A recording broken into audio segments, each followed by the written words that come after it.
பிரபல கராத்தே மாஸ்டரும் நடிகருமான சிகான் ஹுசைனி இரத்த புற்றுநோயால் பாதிக்கப்பட்டுள்ளதாக கூறியிருப்பது பலரையும் அதிர்ச்சியில் ஆழ்த்தியுள்ளது. தான் ஒரு நாள் உயிர் வாழ வேண்டுமானாலும் கூட 2 பாட்டில் ரத்தத்தை ஏற்ற வேண்டும், மேலும் தான் தனது நாட்களை எண்ணிக்கொண்டிருப்பதாகவும் அவர் வீடியோ மூலம் தெரிவித்திருந்தார்.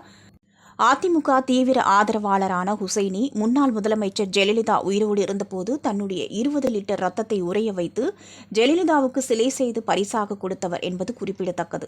அந்த சமயத்தில் அது விமர்சனத்தை சந்தித்தது. அப்படி தன்னுடைய 20 லிட்டர் ரத்தத்தை உறைய வைத்த மனிதர் இன்று ஒரு நாள் வாழவே 2 லிட்டர் ரத்தம் தேவைப்படுகிறதே என்று நெட்டிசன்கள் வருத்தத்துடன் பதிவிட்டு வருகின்றனர்.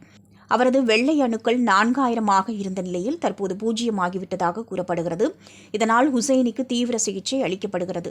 இதனிடையே ஹுசைனியின் உடல்நிலையை கருத்தில் கொண்டு மருத்துவ சிகிச்சை பெற தமிழ்நாடு விளையாட்டு மேம்பாட்டு ஆணைய நிதியிலிருந்து ரூபாய் 5 லட்சத்திற்கான காசோலை வழங்கப்பட்டது.